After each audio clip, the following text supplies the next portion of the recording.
खबर जो डराने वाली है, एक विमान हादसे के बाद दूसरी इस तरह की तस्वीरें आने से लोगों में खौफ है। ये हांगकांग टू दिल्ली का विमान है। जैसे ही विमान में के बारे में जानकारी मिली खराबी की और फौरन इसे वापस भेजा गया है।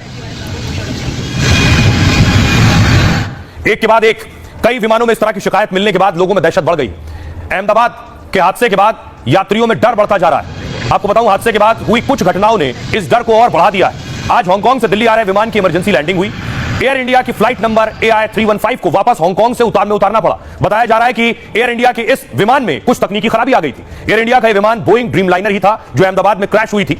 रविवार को भी बोइंग ड्रीमलाइनर के 2 विमान रास्ते से वापस लौट गए। इनमें एक फ्लाइट ब्रिटेन के लंदन से भारत के चेन्नई आ रही थी। दोपहर 12:40 पर उड़ान भरी थी। सुबह 3:30 बजे पहुंचना था, लेकिन तकनीकी खराबी की वजह से 2 घंटे में ही लौट गई। बताया जाता है कि इस विमान में फ्लैप फेल हो गए थे और ब्रिटिश एयरवेज का यह विमान बोइंग ड्रीमलाइनर ही था। दूसरा विमान जर्मनी के फ्रैंकफर्ट से हैदराबाद आ रहा था और बम की धमकी की वजह से इस विमान को वापस लौटना पड़ा। लुफ्तांसा एयरलाइंस का विमान भी बोइंग ड्रीमलाइनर का ही था। लुफ्तांसा एयरलाइन के इस विमान को सुबह हैदराबाद में लैंड करना था। लुफ्तांसा एयरलाइंस ने कहा कि हमें हैदराबाद में लैंडिंग की परमिशन नहीं मिली, इसलिए फ्लाइट को वापस लौटना पड़ा। यात्रियों को सुरक्षा को देखते हुए ऐसा किया गया है। रविवार को लखनऊ एयरपोर्ट पर एक बड़ा हादसा होते होते टल गया। लैंडिंग के बाद अरबिया एयरलाइंस के पहिए से चिंगारी निकलने लगी। विमान के पायलट ने तुरंत एयर ट्रैफिक कंट्रोलर को इसकी जानकारी दी। पायलट ने तुरंत विमान को रोका, फोम और पानी से आग को बुझाया। विमान में क्रू मेंबर समेत 250 यात्री सवार थे जो सभी हज यात्रा से लौट रहे थे। यह विमान शनिवार को जिद्दा से उड़ा था और रविवार सुबह लखनऊ पहुंचा था। आइए, तो ये कुछ सिग्नल है जो एक के बाद एक इशारा कर रहे हैं कि इस तरह के विमान में ये परेशानियां सामने आ रही हैं। लेकिन दूसरी तरफ विजय रूपाणी साहब का पार्थिव शरीर उनके परिवार को सौंप दिया गया और उनका अंतिम संस्कार कर दिया गया। ये तस्वीर देखिए जरा। खुद गृह मंत्री अमित शाह पहुंचे थे उन्हें श्रद्धांजलि देने के लिए।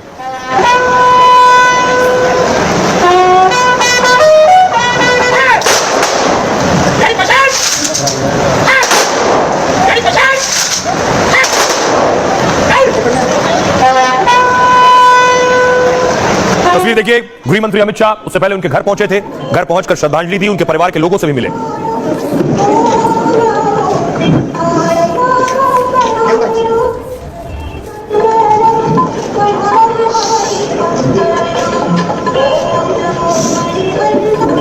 आइए अब आपको बताऊं, विजय रूपाणी साहब को अंतिम विदाई दी गई। गुजरात के पूर्व मुख्यमंत्री और बीजेपी के सीनियर नेता विजय रूपाणी जी का अंतिम संस्कार कर दिया गया।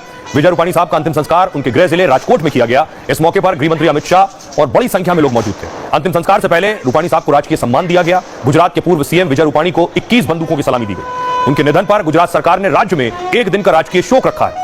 आखिरी सफर से पहले गृह मंत्री अमित शाह ने श्रद्धांजलि दी और उनके आखिरी सफर में शामिल होने के लिए शाह आज ही राजकोट पहुंचे थे। केंद्रीय मंत्री CR पाटिल, गुजरात के राज्यपाल आचार्य देवव्रत ने भी श्रद्धांजलि दी। गुजरात के मुख्यमंत्री भूपेंद्र पटेल भी उन्हें श्रद्धांजलि देने उनके घर पहुंचे। विजय रूपाणी का पार्थिव शरीर आज ही रिश्तेदारों को सौंपा गया, जिसके बाद उनके पार्थिव शरीर को अहमदाबाद से राजकोट लाया गया। फिर राजकोट एयरपोर्ट से उनके घर निर्मला रोड की प्रकाश सोसाइटी लाया गया, जहां बड़ी संख्या में लोगों ने उनके आखिरी दर्शन किए और नम आंखों से उन्हें विदाई दी। अहमदाबाद विमान हादसे में 275 लोगों की मौत हुई थी। 241 विमान में सवार थे। 34 लोग दुर्घटना के शिकार हुए और शव रिश्तेदारों को सौंपने के लिए डीएनए सैंपल लिए गए। अब तक 250 शवों के डीएनए सैंपल लिए जा चुके हैं। 99 डीएनए सैंपल रिश्तेदारों से मैच किए हैं, जिसके बाद उन्हें शव सौंप दिए गए हैं। आइए खबरों में आगे बढ़ते हैं। आज की एक और खबर है, आपको दिखाने जा रहा हूं सोनम मर्डर। सोनम ने जो राजा की हत्या की उसमें नरबली की आशंका सामने आ रही है। कुछ तस्वीरें सामने आई हैं, उससे पहले देखिए ये तस्वीर। यही वो हथियार है जिस हथियार से राजा की हत्या की गई। ये हथियार आप देख रहे हैं, हत्या में इस्तेमाल हुआ था ये हथियार। वो जो 3 किलर्स बुलाए गए थे उनके हाथ में हथियार था। शिलोंग में राजा पर इसी हथियार से वार किया गया एक के बाद एक और उसके बाद राजा की मौत हुई। अगली तस्वीर देखिए, इसी से पता चला सोनम का सच। ये जो मंगलसूत्र, ये नई तस्वीर आई है, राजा और सोनम की शादी की तस्वीर है। मंगलसूत्र से भी सच सामने आया है। एक आखिरी तस्वीर जो सामने आई है वो मैं आपको दिखाऊं। किसी शख्स ने साझा की है जो वीडियो बना रहा था वहां शिलोंग में। मेघालय की तस्वीर आप देख रहे हैं, राजा और सोनम इस तस्वीर में नजर आ रहे हैं। वो शख्स सामान्य तस्वीरें बना रहा था और उसके वीडियो बनाते हुए राजा और सोनम चढ़ते हुए नजर आ रहे हैं।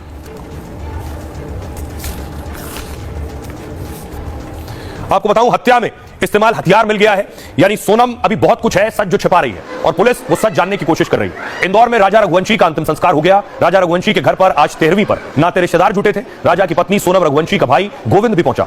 इस बीच खबर है कि हत्या में इस्तेमाल हथियार मिला। इसी हथियार से राजा रघुवंशी पर कई बार हमला किया गया था और सबसे पहले आरोपी विशाल राजपूत ने राजा रघुवंशी पर कई वार किए थे। इस हमले के दौरान राजा ने खुद को बचाने की भरसक कोशिश की थी। इस वजह से दूसरे आरोपी आकाश की टी-शर्ट पर खून के धब्बे लगे थे। पुलिस के मुताबिक हथियार गुवाहाटी रेलवे स्टेशन से खरीदे गए थे।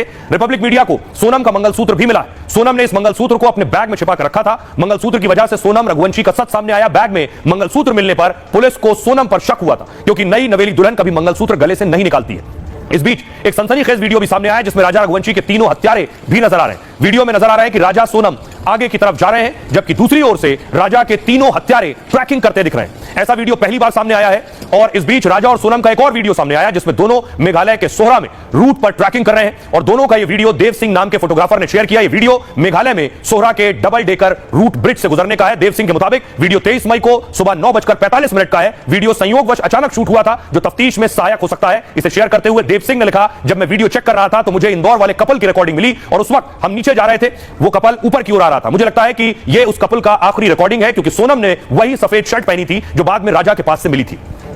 आइए आपको सुनवाता हूं, सुनिए जरा क्या कुछ कह रहे हैं राजा का भाई। नरबली का जैसे सोचा था मैंने कि अपनी पापा उल्टी फोटो टांगी थी, वहाँ माँ खाने भी मंदिर वहाँ पे तंत्र क्या होती है, तो एक माइंड में आया था कि नरबली भी कर सकते हैं, हो भी सकता है, भरोसा नहीं है। इसलिए अपन नाकोटेस की मांग की थी, उससे चीज सामने आई। 60 साल के जो कटे का है, 60 साल के मुझे को बचाने में 30 साल के बच्चे की बलि दे दी, भरोसा है क्या? कुछ भी हो सकता है। जिस तरह से लड़की में इतनी हिम्मत है वो कुछ भी कर सकती है। तो आपको लगता है कि इस तरह की तंत्रक्रिया नरबली जैसी की? तो लगता है इसलिए कि जो चीज़ आई थी उल्टी फोटो, फिर जिस जगह गई थी वहाँ भी तंत्र होता है, तो ऐसा सोचने में मजबूर करती चीज़ें। आइए खबरों में आगे बढ़ते हैं। आज की एक और बड़ी खबर है, आपको मिलवाने जा रहा हूं एक महिला से जो रिवॉल्वर क्वीन के नाम से इस वक्त वायरल हो रही है। तस्वीर मैं आपको दिखाऊं, अगली तस्वीर देखिए, ये आप देख रहे हैं, ये एक सीएनजी स्टेशन बताया जा रहा है, पेट्रोल पंप बताया जा रहा है। वहां एक परिवार बहस कर रहा था, जिस महिला को आप सफेद कुर्ते में देख रहे हैं, अचानक पिता की बहस और धक्के मुक्की के बीच देखिए वो भी बीच में आती है और उसके बाद देखिए रिवॉल्वर निकाल कर लाती और सीधे जो पेट्रोल पंप पर कर्मी था उसके सीने पर रिवॉल्वर रख देती।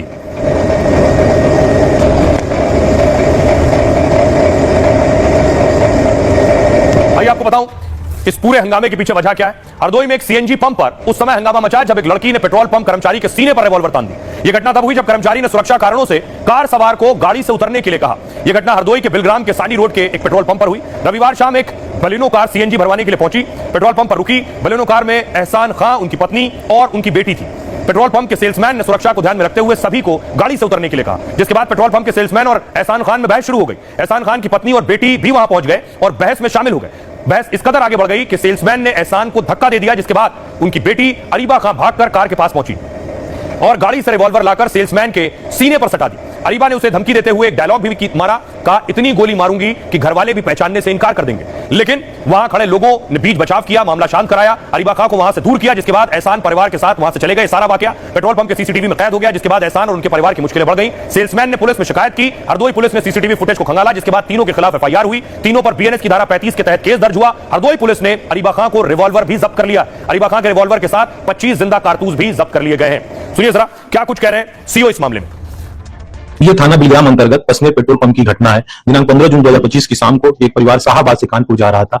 सीएनजी भराने को लेकर सीएनजी पंप कर्मी के साथ उनका वाद विवाद हुआ। उसी वाद विवाद में युवती द्वारा गुस्से में आकर लाइसेंसी रिवॉल्वर दिखा के उसे धमकाया गया। संबंधित आइए और अब बारी है आज के सूत्र की। इंसान का स्वभाव ही उसे भरोसेमंद और लोकप्रिय बनाता है। सिर्फ धन दौलत से कोई भरोसा या दिल नहीं जीत सकता है। जिंदगी का यह सूत्र दिया था महान दार्शनिक अरस्तू ने। अरस्तू का जन्म करीब 2400 साल पहले यूनान के साधारण परिवार में हुआ था, लेकिन अपने स्वभाव और ज्ञान की वजह से वो एक मिसाल बन गए। जिस सिकंदर की गिनती दुनिया के सबसे महान सम्राट और योद्धा में होती है, उस सिकंदर के गुरु अरस्तू ही थे। अरस्तू ने ही सिकंदर को राजनीति और युद्ध नीति की शिक्षा दी।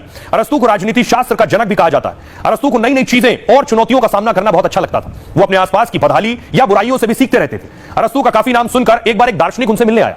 दार्शनिक ने अरस्तू से कहा, मैं आपके गुरु से मिलना चाहता हूं। अरस्तू ने कहा, आप उनसे मिल ही नहीं सकते। दार्शनिक ने पूछा, क्या वो अब इस दुनिया में नहीं रहे? अरस्तू ने कहा, दुनिया के सभी मूर्ख मेरे गुरु हैं और दुनिया में मूर्ख कभी नहीं मरते।